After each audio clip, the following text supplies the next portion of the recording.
Maraming salamat sa ating minamahal na Vice Mayor. Una, bago ko banggitin mga pangalan nitong ating mga special na bisita, salamat sa Diyos. Salamat sa Diyos. Karoon tayo ng pagkakataon na makapaglingkod sa kapwa. Sapagkat halos lahat ang naparito, kundi halal, ay bahagi ng pamahalaan. Many are called but few are chosen, as like sabi nga sa salitang Ingles. Kaya salamat sa Diyos sa pagkakataon na tayo'y nabigyan na maglingkod at magmalasakit sa ating lahat.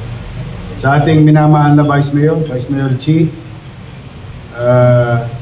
sa ating Congressman sa Distrito 5, Congressman Erwin Cheng, Congressman Ernest Dionisio, nagbigay din ng kanyang representative dito, at sa ating Direktor ng Manila Health Department, na kasama natin din noong kasagsagan ng pandemya, Director Grace Padilla, at yung aming bang 7 direktor. 7 na direktor ng MHC Hospitals or Manila City Hall Hospital.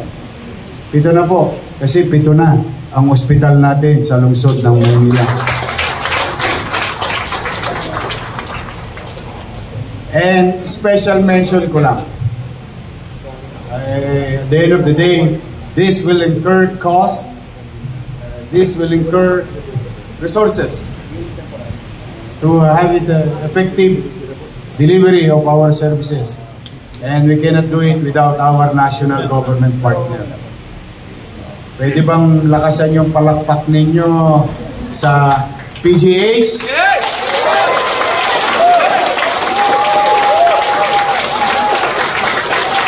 Sa DOH? Ito, todo nyo na. PhilHealth.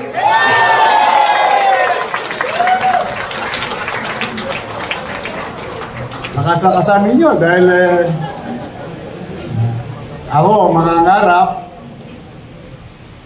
at hindi ako titigil mangarap. Unang-una, wala naman tosgas yun. But with the help of people, like the doctors, specialists, or individuals in their respective fields of undertakings na magaling, natutuwa ako. Long overdue. Sa totoo lang po, nung naitatagto, nandyan ang MRI machine. Pero pag tinanong mo yung mga barangay chairman natin na naparito at mga kapitbahay natin, wala silang idea na may MRI machine tayo. Only a few who knows na may CT scan machine tayo. Only few who knows. Sa pagbasa ko ng mga sulat ng mga taga-lungsod ng Maynila, isa sa nakita kong common cancer killer sa ating mamamayan ay ang breast cancer. And yet, we have a machine, a diagnostic machine for early detection and protection. Yung ating mamo, yun na nga yun. Our ultrasound machine is better than to some private companies. We have 4D machine na ultrasound. At itong cat lab, nung itinayo to, nung binuksan natin nung unang termino, nanamlayo ito. If somebody did their job, we could have saved 1 person last week. Could have saved it. Kakaramdam siya ng paninikip ng dibdib. Gusto niya magpa-check up, hindi siya naka-avail. Sumalangit daw ang kanyang kaluluwa. Yun, inatake niya sa puso. See, yes, we are proud of our doctors and nurses and our medical specialists. But no matter what, kuminsan kasi napapagalitan natin yung ating mga doktor, yung ating mga nurses or medical frontliners. Dala ng siguro yung atmosphere or the environment or yung kanilang mga mukat, hindi nyo lang siguro kursunada. Pero sa totoo, sometimes they want to address you. Sometimes they want to heal you. Sometimes they want to cure you. And really give their best. Pero kung kulang ang makina, kung kulang ang gamot, ano naman ang gagawin nila? Sa totoo lang, hindi nila kasalanan. Kasalanan ng gobyerno na hindi ibinigay ang mga bagay na magagamit nila sa mga pasyente. Kaya nabubultunan natin ng sisi ang ating mga doktor. Hindi ko rin kayo masisisi, mga mamamayan.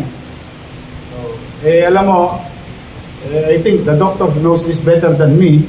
Ang isang pasyente na may sakit, walang mauunawa ang katwiran yan. Dahil talagang ang iniisip niya, yung pain, the suffering. Yun ang, kaya siguro ang pinakamabisa ay pag-uunawaan na lamang ng pasyente at ang ating mga medical frontliners. But rest assured, in our own little way, despite of lack of resources, we will always continue to support our doctors and nurses to have proper diagnostic facility, tools that they needed. Alam nyo ba rito, noong mag-mayor ako, itong pangalawang mayor ko, ultimo hiringilya. Wala sila. Ultimo latex. O yung gloves. Wala sila. Can you imagine that? And yet, you're expecting to have an amoxicillin? Expected them to have a biogesic or what you call paracetamol? If these are the things that are not present in our hospitals, kahit na nag-aral pa sa Harvard yung mga doktor natin, hindi rin tayo magagamot. Kaya, it's an entire loop, no? It's a loop where the government do its part, the professional do its part, the facility will deliver its purpose. Yan tayo ngayong araw na ito.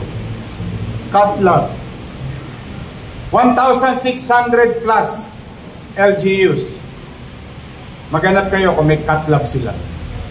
Even most of the private hospital, wala silang ganyang pasilidad para sa ating kaalaman ng ating mga punong barangay na nandito.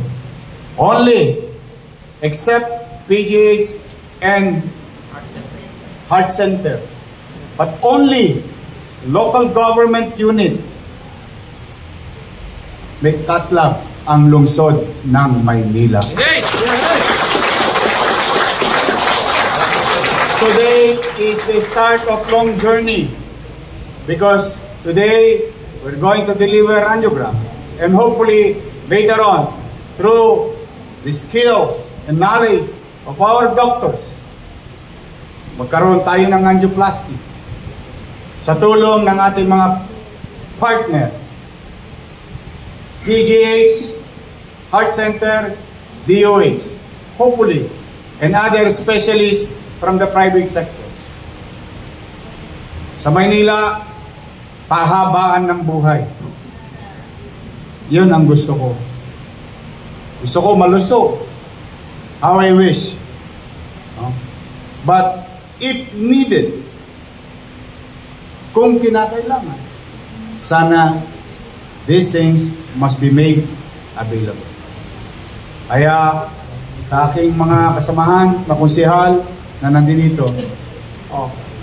sulit bang magsesyon kayo kahit bumabagyo? Yes!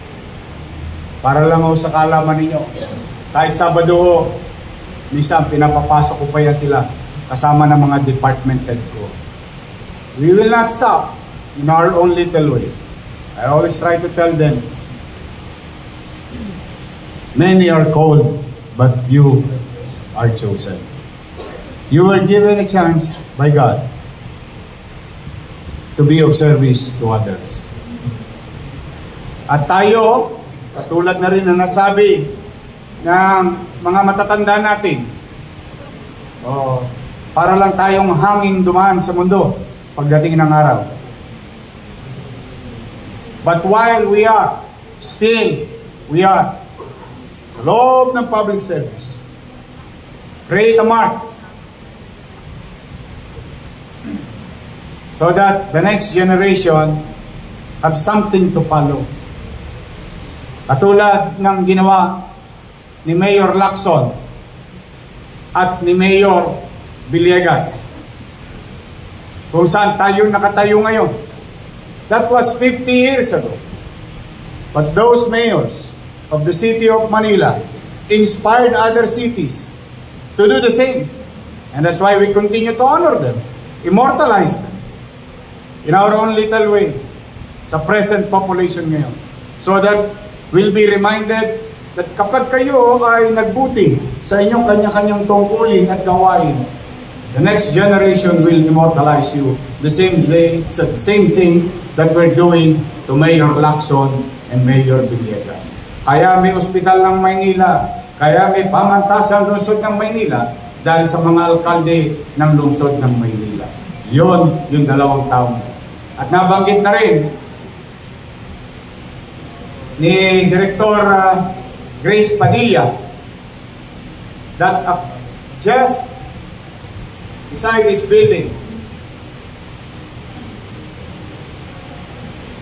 through the effort and leadership of the Dean of College of Medicine ng Pamantasan Lungsod ng Maynila and the PLM Board of Regents, in a matter of few months, we're going to groundbreak the new Pamantasan Lungsod ng Maynila.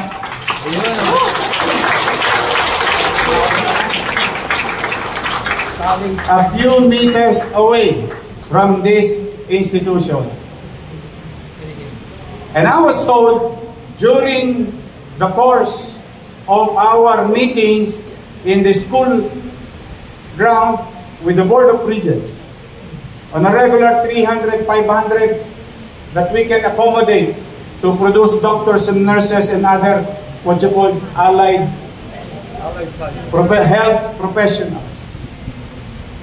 The Dean herself said on what we're going to build here can produce 5,000 medical professionals.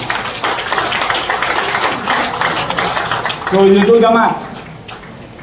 You do the math. From regular 300 to 500, we are now going to produce thousands. And that's what you call participating in nation building. Your city government will continue to participate and produce more medical professionals in our country so that mabulunan ng mundo at yung spill matira sa Pilipinas nang hindi na tayo kapusin. You cannot blame them. They wanted better things for themselves. I'm happy for them. But I'm proud to those who stay. Palakpakan ninyo ang inyong mga sarili. Mahirap magtrabaho sa gobyerno. Sa totoo lang. Pati JO, nade-delay ang sweldo. Pero pumanatag kayo, awa ang Diyos, mararaos natin yan. Ngayon naman, may bilang ganti. Ito sa mga MHD at mga ospital. 2 weeks ago, your health board with your medical directors already approved the sharing of PhilHealth professional fee. 50-50.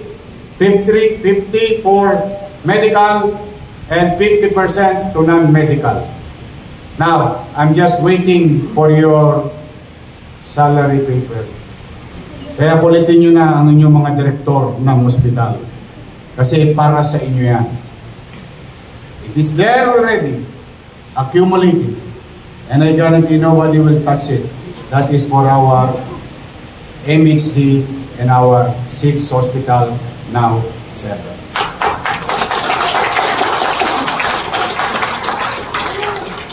At Kahit pa paano, yung mga inibitahan kong zone chairman dito, go out there, tell your fellow barangay chairman and your constituents that there is such facility. Highway Waste 896 ang na-invite ko, pero wala tayong lugar eh. Buti nga ito na nakukupahan na natin. Saan kayo nakakita? Ginawa kong ganito. Nawaglit lang ako saglit eh. Alam niyo ba naging opisina to? Kita mo talaga pag walang direksyon ang leader is smorgasbord. But good thing through the leadership of Director Padilla, o magagamit niyo na rin yung escalator. Dati display lang po yan. Sad to say, I'm no doctors. I'm no doctors. They are doctors. I think they should know better than me. But again, sa mga barangay chairman, o narinig yung professional fee ng mga doktor, due yun sa kanila. O ba't ko binanggit yun? Iba sa inyo dito, kalaban ko. Totoo, ano lang, real talk. But I don't look at that way. O, kanina, sabi ko sa inyo, sa Miyerkules, pwede nyo nang tirahin. Ipinagkait sa inyo. Itinago sa inyo. First quarter, second quarter. Dapat yung mga kakampi nila, dapat kahit paano nagbiyaya kayo. Pero pati kayo itinago sa inyo. I'm guaranteeing you. Because that is due to you and for you.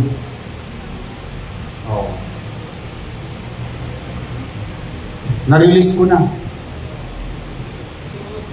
Sa lahat.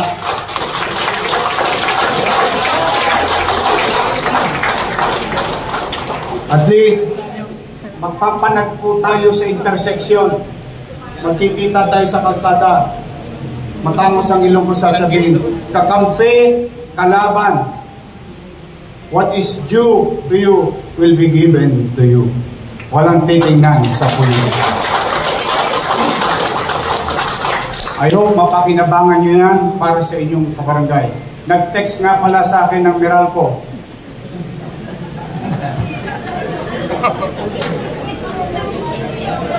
Hindi nakabayad. Noong ina-announce ko noong Biyernes yung RPT nila, Dr. Gap, tinago sa kanila for 2 quarters. I found out 5 days ago. Release it immediately for them. By Wednesday, nasa mga bangko na nila yun. Ang problema, habang nagla-live ako, nagpasalamat yung Meralco. Yorme, thank you mga kabayan din, mga chairman sa kuryente. Unless, kasosyo kayo ng Meralco. I'm happy for you. So sabi ko nga, this government, this administration, hindi kami perfecto. Hindi kami magiging perfecto. But we will do our job. Paminsan-minsan, hindi ko ninanais maging madalas ha. Paminsan-minsan baka matalisod ako. Madadapa ako. But mind you, sa bawat dapa ako, yan ay magiging alaala ng kamalian at kakulangan. At gagamitin kong leksyon, pagtayo, wag na muling ulitin yun. Upang we continue to move on, move forward, and to have a better fiscal situation and physical situation of the city of Manila. Again, today, this is our proof of our dreams and aspiration as leaders of the city to continue to invest to our people, to continue to pursue, deliver MBN, minimum basic needs, education, healthcare, housing, and jobs. That's where we are going to invest whatever is left and whatever is the future resources that will come to us. PhilHealth, thank you. We'll continue to utilize it to deliver such service. Pagbubutihan namin And I encourage each and every one of you later on, join us. Look at this. This is your money. This is not my money. Inutang ko to. Diba sinabi nyo, dami kong iniwang utang? Sabi mo nga sa inyo. Kahit City Hall. Relo. Patatas ako kay Tambunting yan. Makaraos lang tayo. Please. Modesty aside. Malamig ba? Maliwalas ba? Pumapasok ka pa lang, gumagaling ka na. Yes. Tapos pag nandun ka sa taas, malapit ka na. Malapit na lang. Totoo lang. Tama si Magsaysay. Totoo lang. Tama talaga si Magsaysay.